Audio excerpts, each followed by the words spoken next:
Okay, just about ready. Gonna make this bigger. We'll see how the lag goes today. I think a lot of staff people are. Hey guys, we're just about ready to start. So welcome to the first official live stream, I guess. So I keep looking to the screen at my right up here because that's where I've got the comments and all that coming up. So if ever I look to my right, just means I'm not staring into space. I'm actually looking at something. I'm just going to make this a bit smaller. I think that should be right. Okay, so today we're looking at exercise 8.3, so more properties of definite integrals. And we're going to look at a few transformations as well. And what I noticed the other day is when I was using my pen as a pointer, it didn't come up on the live stream. So if I can just get one of you guys to say, yes, you can see the mouse pointer in the comments, that would be awesome. So we've got this starter problem today, and I want you to have a go at this. So we've got this little graph here. It's a funny function. We've got straight lines going on, y equals f of x, and x goes between 0 and 10 for this function f of x. And we want to define these four things. So the first one is we want to define f of 1. So find the y value at x equals 1. And then f of 7, the y value when x is 7. And then have a go at these two questions as well. I want you to have a look at the integral, the area underneath the curve between x equals 4 and x equals 6. And then this one, the area underneath the graph between x equals 1 and x equals 8. So give this a go yourself, and what I recommend that you do is not look at the OneNote notes for these YouTube lessons.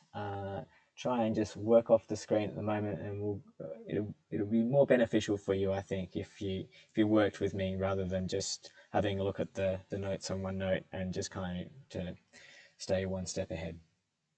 All right, so give this a moment. I'll give you a couple of minutes to have a go at these four questions. Think of this as like a bit of a mental, and then we will have a look at these answers in 2 minutes.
Okay, so we've got Shannon, we've got Kari joining us as well, which is great. I'll stick them up. Awesome. Anyone I don't have in either the sector forum or online is Josh. All right. Okay, so let's go back to this problem here and see how you went with it. Okay, so the first one, f of 1 is basically just on the graph, what is the y value at x equals 1? So x equals 1 is there, the y value is at -2 on the graph, so it's below the x-axis. F of 7 is, if we go to x equals 7 on the graph, is right there, and if we look up, it's 3 on the y-axis. So that's what those two bits mean.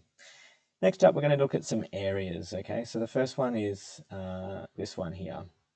So we're going to shade in between x equals 4 and x equals 6. And the way we're going to treat this is just like counting squares. So we count all the squares, all the area underneath the curve. So we've got the 4 squares in there. And then we've also got these two parts forming a triangle. and you can do half the base times the height if you like in there, or just know that it's got two squares and it's cut in half, so the area of that section in that triangle is going to be 1 square unit. So the total is 5 for that one. And then the last one, this one gets a little bit weird because we've got part of the graph that's below the x-axis, and when we calculate the integral of that section, the integral is going to give us a negative value. So if we count the squares underneath this section that's colored in red, we get 3 squares, and we write that as a negative integral because it's below the x-axis. And the yellow section is above the x-axis, so that's positive. So we count all those squares and we get 12 for that. And then as an integral function, we've got -3 for the bit that's below the x-axis and +12 for the part that's above the x-axis. Then we combine those together and the integral is 9. Yeah, so Rails just asked in the test, would we just count the squares? How would we get marking for or showing working? Well, in this particular question, because the squares are given to you, you can just do that. Yeah, that's right. There wouldn't be much marks allocated for these type of questions. Okay, the next thing is, what if you don't know what the function is? In other words, what if you don't get given the diagram or the picture or the graph? What if you were trying to work out the or answer these integral questions, but you're not given any other information than just some clues? Okay, so in order for us to do this, we're going to show you some rules that we can follow, and then there's a couple of other little rules and formulas that we can apply as well. So here's some starting rules.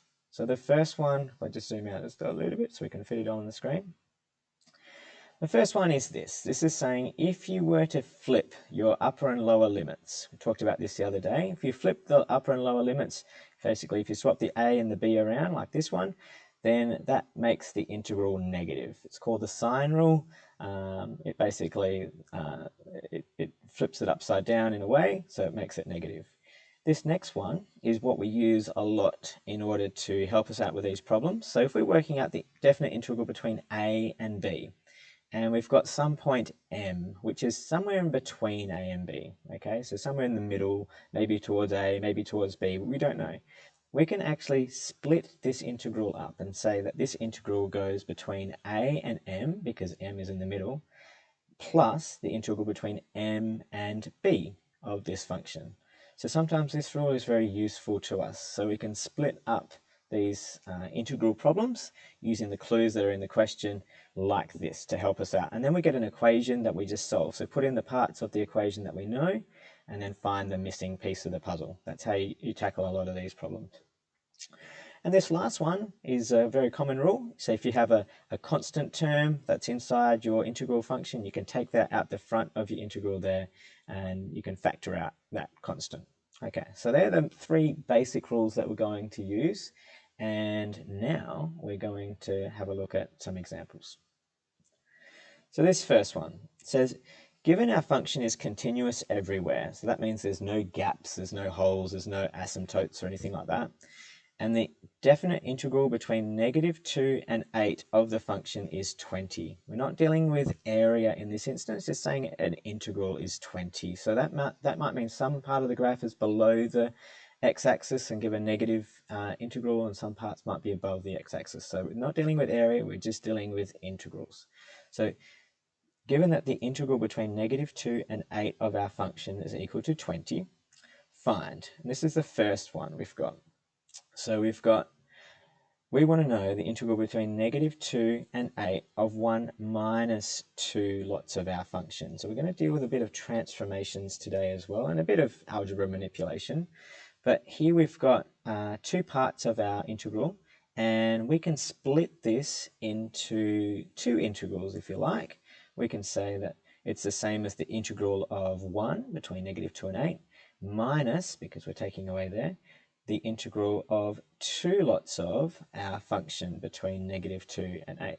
And the reason for doing that is we can actually do a bit of calculus on this bit here. We know how to anti-differentiate the 1, and we can substitute in the 8 and the -2 as the upper and lower bounds, and we can actually work out the integral for that section.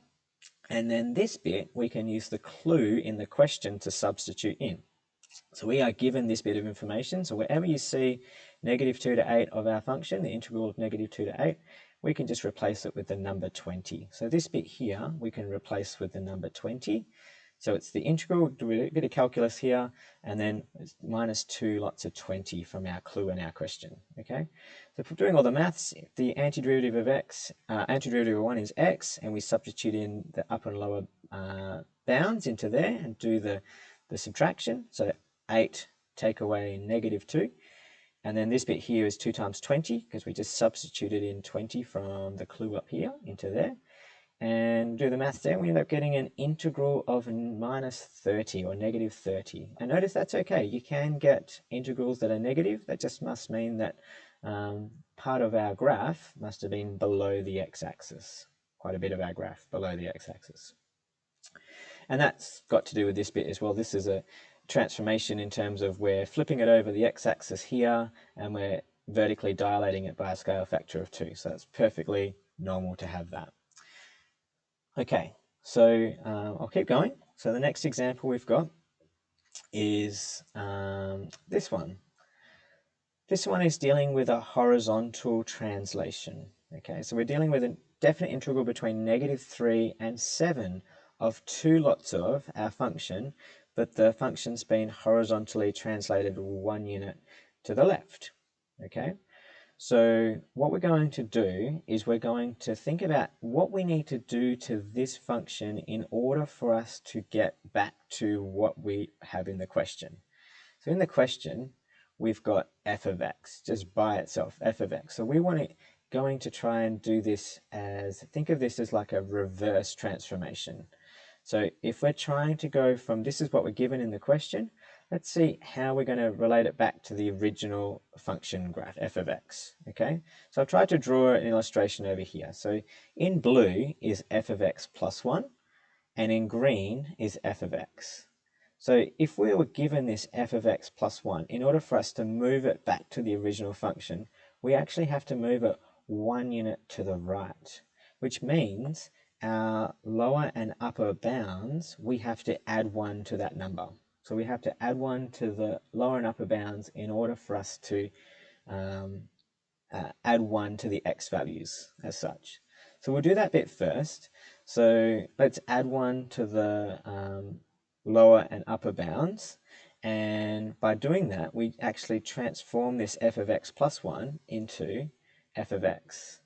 So by adding 1 to the lower and upper bounds, we've changed this thing to f of x. Okay, we've still got that 2 out the front. We'll deal with that in a second.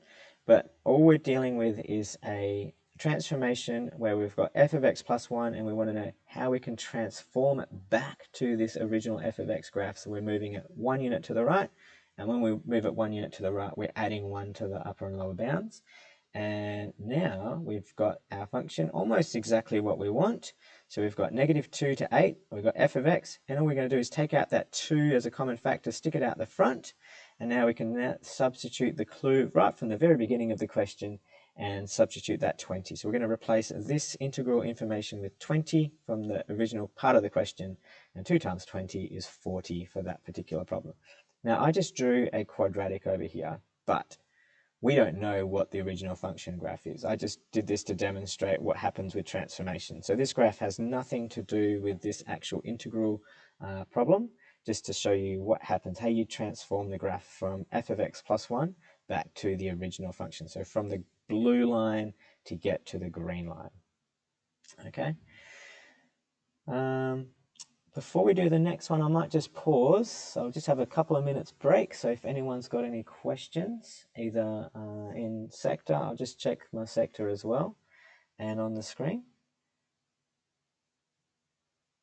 I realize there's a 20-second delay, so the pause will be a couple of minutes plus about 30 seconds. But if there's no questions, we'll move on.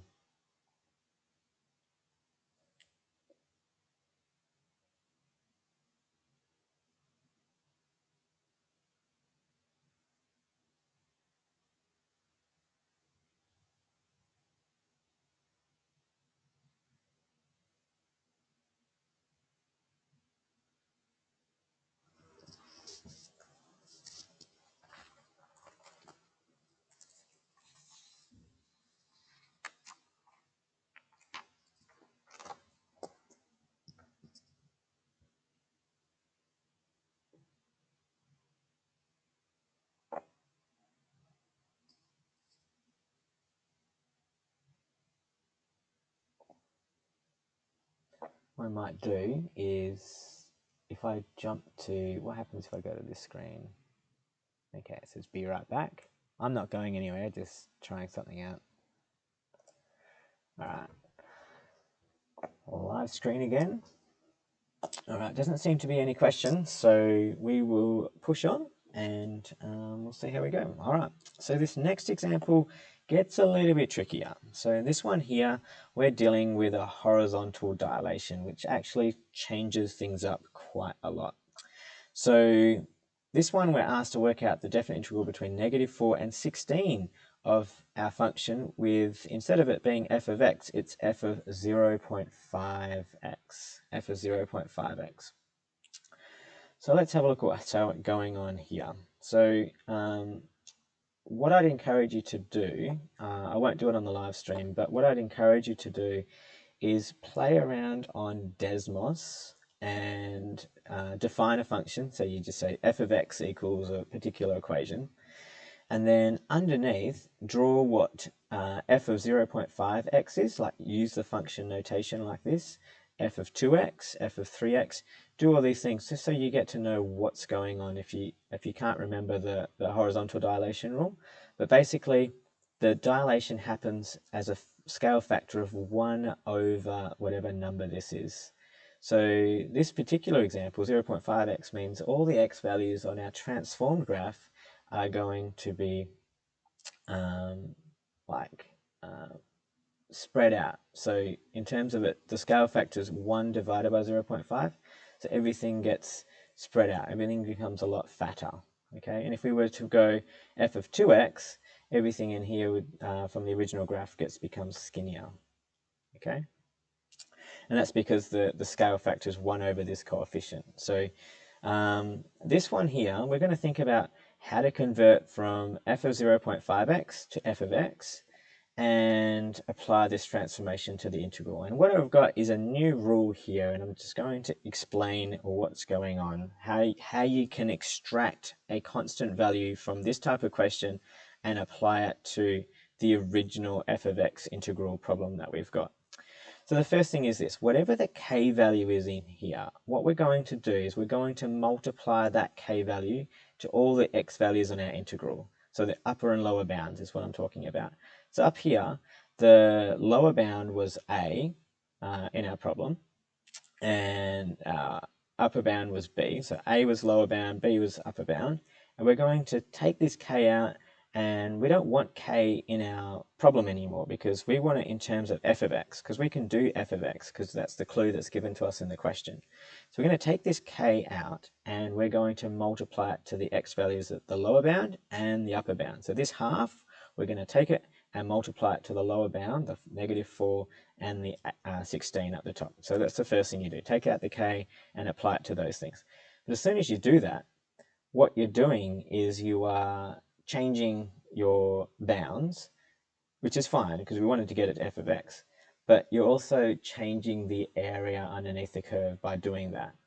So in order to get back to where we are, we need to undo that. So what we're going to do is do the 1 over k constant out the front, and that kind of if this was like a 2x, we're stretching the x values, and then this would be like undoing that 1 over 2, we're halving the area underneath it.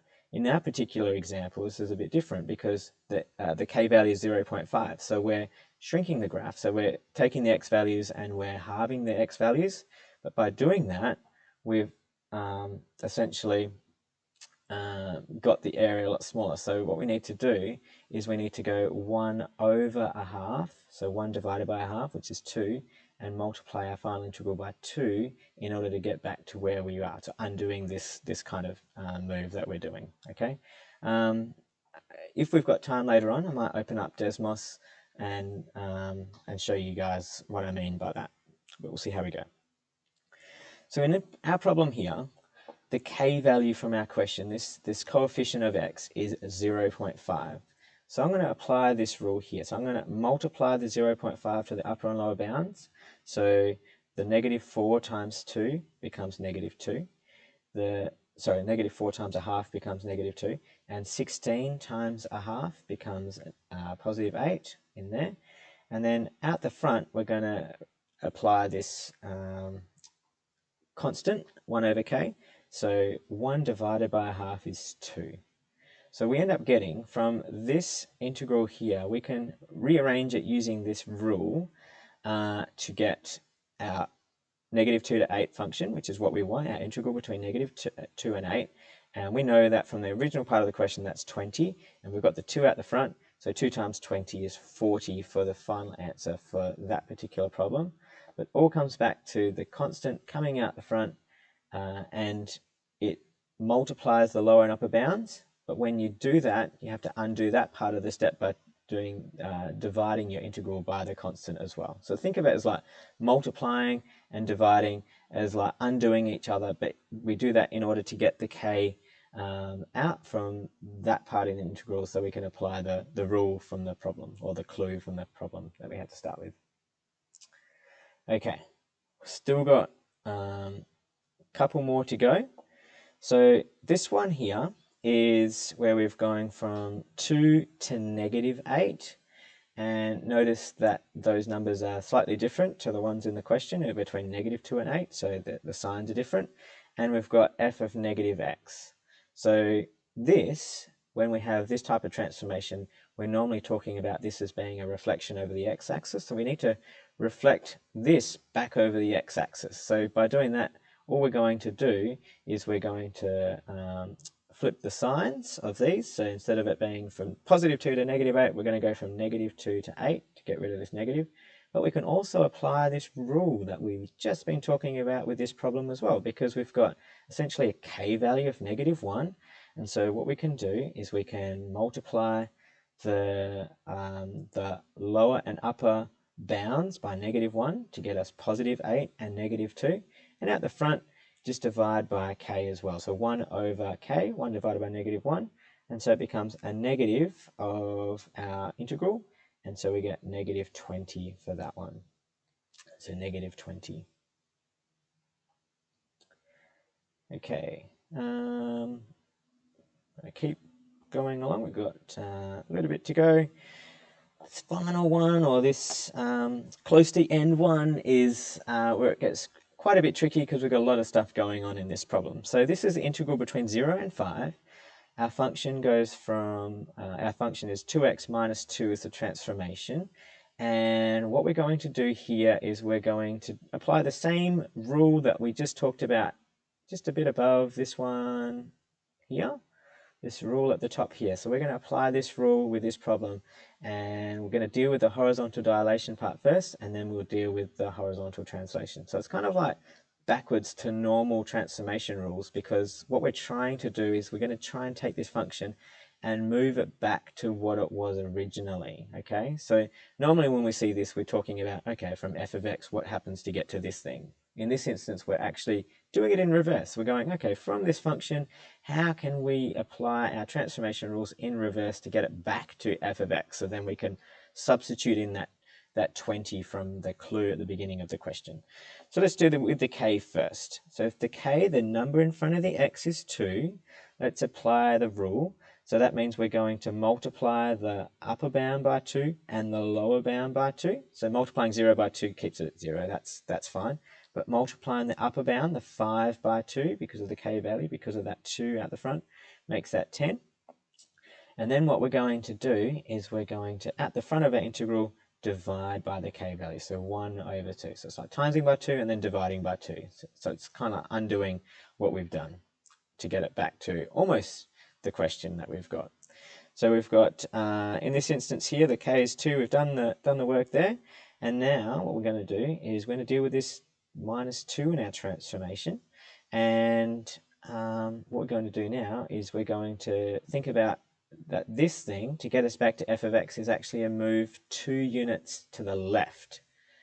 So normally when we think about transformations, we go, oh, x minus 2, that means it's moved to the right. But if we've got that graph and it's 2 units to the right, to get it back to the original function, to get it back to f of x, we have to move it 2 units to the left.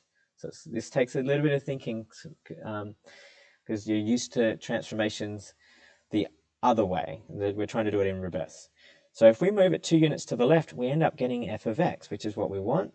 And by doing that, we also have to change the limits, the upper and lower bounds. So the lower bound, 0, we have to take away 2 from that. So we have to apply this little transformation to the lower bounds. That becomes -2. And 10, we apply the -2 to that one as well. That makes 8. We still got the half out the front because we had to use the k-value method. And so now it just becomes a half times 20, which is 10 for that integral problem. So half times 20, which is 10. All right. Hopefully you're still keeping up with me. I think this is the last one. This is the last one, pretty sure. Okay, so in this last one, we've got an integral between -7 and 3, and our function is f of 1 minus x. So just like last time, we're going to deal with the k-value first, and then we'll deal with the horizontal translation afterwards. So we're going to do the k equals -1 trick. So what that means is that coefficient in front of the x, apply the rule. So that means multiply the top and bottom bounds, the 3 and the -7, by -1 first because of the k-value. So that goes to -3 and 7. And then we also have to divide at the front of the integral by -1 as well. So,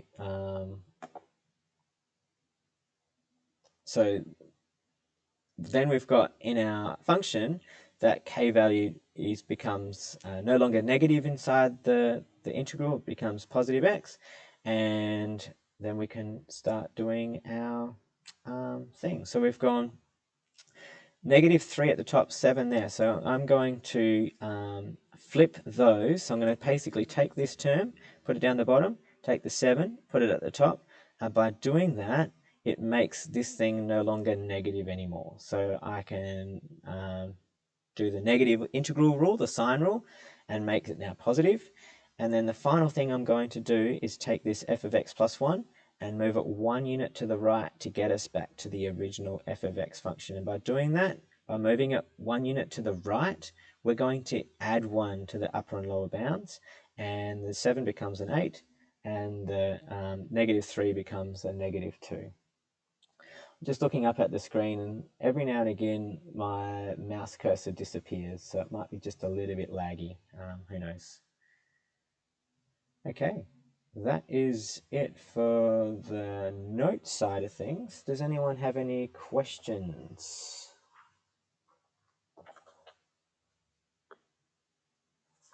And then I'll tell you which ones you need to do to practice, because there's quite a few in this exercise.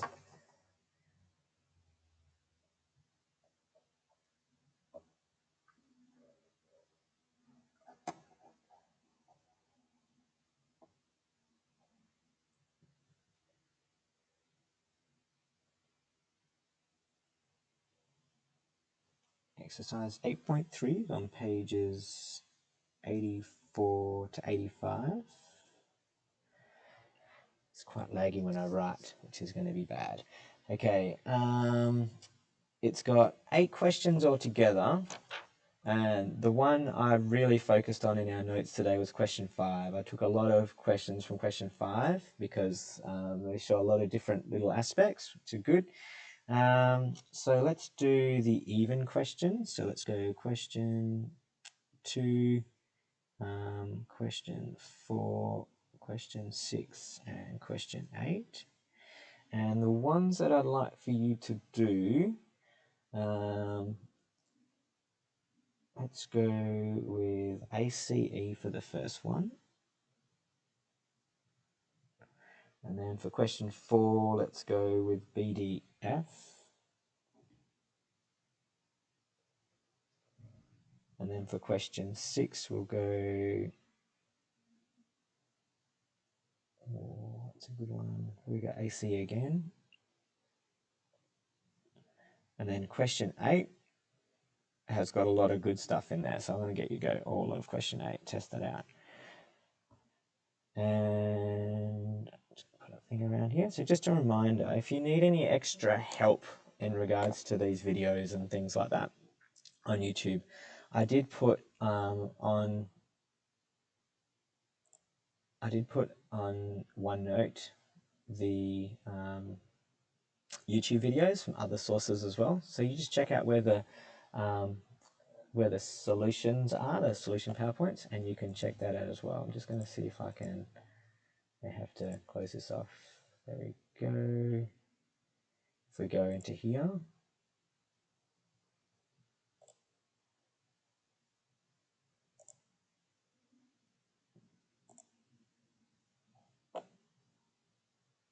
I think a lot of teachers are streaming, so that's why it makes this very laggy. And these ones down here, these 8.3 videos, so have a look at these ones. I've only got 2 because it's hard to find information on this stuff. Eddie Wu talks about some different properties of integrals as well in there. And he's got a series of videos there. So if you watch this one, you might want to watch a couple of other ones that he's got as well. And this one as well covers some of the definite integral stuff about how you can split integrals and things like that.